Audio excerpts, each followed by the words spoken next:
Good evening and welcome to News 20 at 5. I'm Damon Arnold. And I'm Ashley Flete. Out in Havana, a physical confrontation at a community event led to gunshots, according to reports. The Gadsden County Sheriff's Department responded to a shooting during a community event at the Old Havana Northside High School. One person was shot and another hit in the head with a bottle. Both victims were rushed to Tallahassee Memorial Hospital and obtained no life-threatening injuries. The suspect in the altercation is still at large and investigations are currently ongoing. In Quincy, almost 1,000 residents gathered as a historic building built a century ago was swallowed by flames.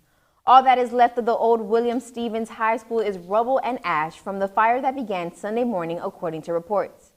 The school was named after Dr. William Spencer Stevens, who was the first black man to open a medical practice in Quincy.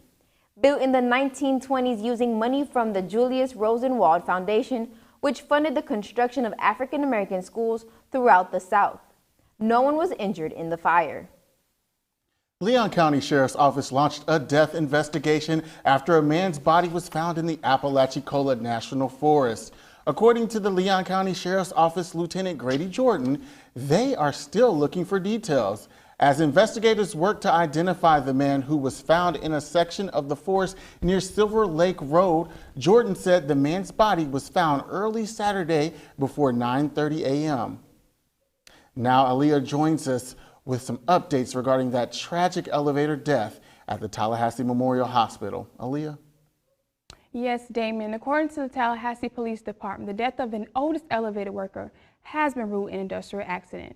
According to a police report, Robert Myers was working on the elevator at the Tallahassee Memorial Hospital professional office building early that morning. People riding the elevator told police they heard a loud knock and a grounding sound around 6 a.m. The elevator then became stuck between the first and the ground floor.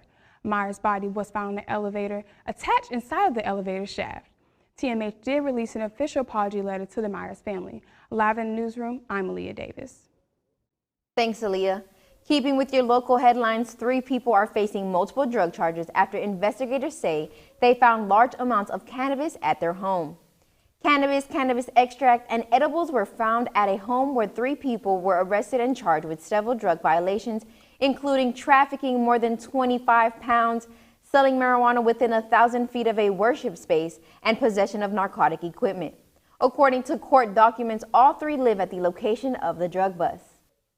Coming up, find out why some companies are cutting their ties with Google. And see why one person's flag caused a national discussion. Stay tuned. You're watching News 20 at 5. We now go live to Giselle in the studio with some entertainment news. Giselle?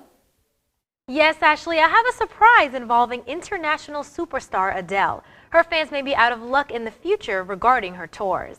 The New Zealand Herald reports Adele told her audience that touring is not something she's good at. She also said she doesn't know if she will ever tour again. Adele has made over $80 million from touring in 2016. There is a rumor going around that American Horror Story may have a season centered on President Donald Trump. The series creator, Ryan Murphy, confirmed that the 7th season will be focused on the presidential election, and there may be a Trump character involved. If the theme follows through, this will be the first season that deals with politics. If you didn't know, today is the start of the 2017 Neighborhood of the Year kickoff. The Council of Neighborhood Associations, nicknamed COMA, has joined the City of Tallahassee to host the annual Neighborhood Recognition Program.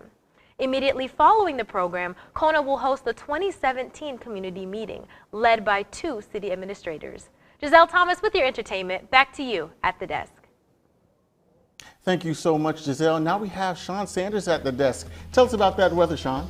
Well, I'm really excited to get into that for you guys today. On Friday, we're expecting a really big change in weather, but I'll have that and some more for you when we come back after the break.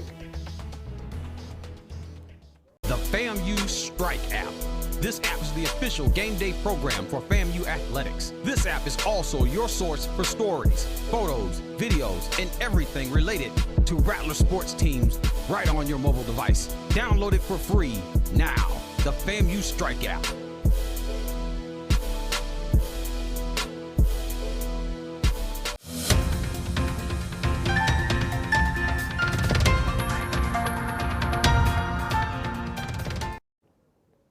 Happy Monday, everyone. I'm Sean Sanders with your 5-day forecast. Right now, we're going to take a gander at our current conditions for the day. We'll see right now that we have partly cloudy skies with a current high of 84 degrees. Our humidity right now is at 41%, while our winds are blowing south at 10 miles per hour. Your rain chance right now does stand at 0%, but as we move on to tonight's forecast, we'll be able to see that does move to 10%. But we will be enjoying some clear skies as passing clouds will be moving in and out. But we have a low of 58 degrees, and again, our sunset will be at 6:14. Winds tonight do move to southwest at 5 to 10 miles per hour, and those will be variable. Thanks, Sean. Joining us at the desk is Shay Simon. Simon, do you have the time? It's sports time! Sports time! Coming up in sports, find out what home team is headed to the Elite Eight. We'll have that and more next in sports. You're watching News 20 at 5.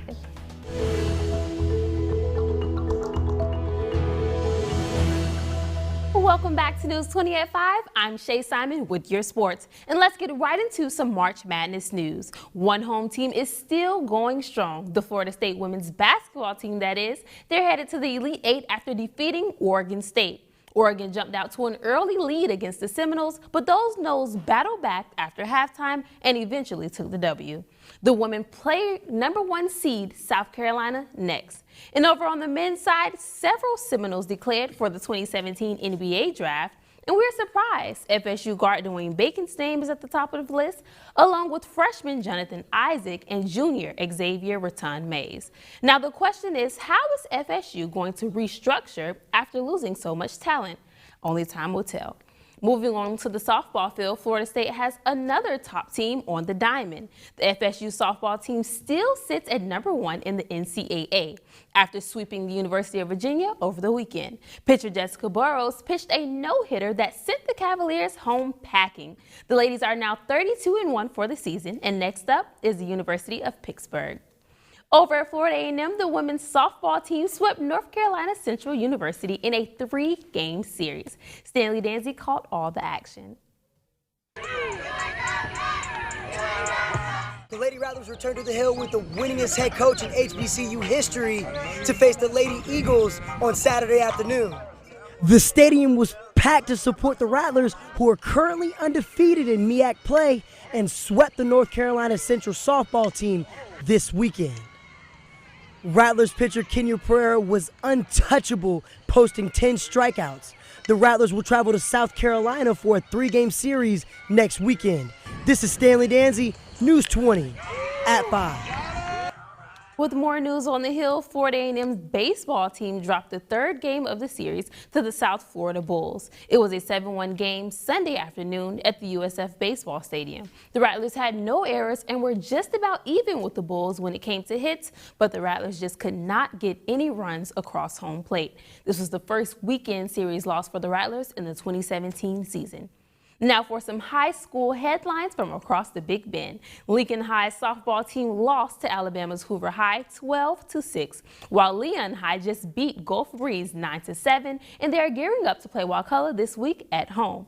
In baseball news, Lincoln High is coming off of a win against Rickards. They are preparing to play rival Leon High this week. And for North Florida Christian just shut out Rocky Bayou Christian. The Eagles are in for a test this week against Godby High. There are a lot of great games in store this week. As always, we'll keep you updated on your scores. I'm Shay Simon with your sports. Back to you all at the desk. Well, that's going to do it for us today. For Sean and Shay, I'm Ashley. And I'm Damon. And you guys be sure to follow us on the FAMUandonline.com, and we'll have great updates for you there. We'll see you later. Have a great evening.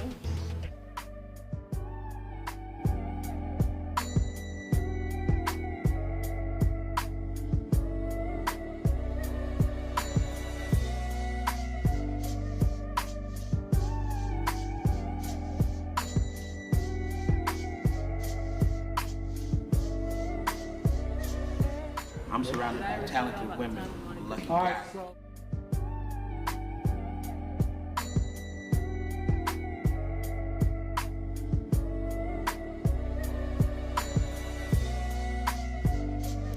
We have a couple of Oscar winners here, a couple of Emmys. You feel me? Speaking to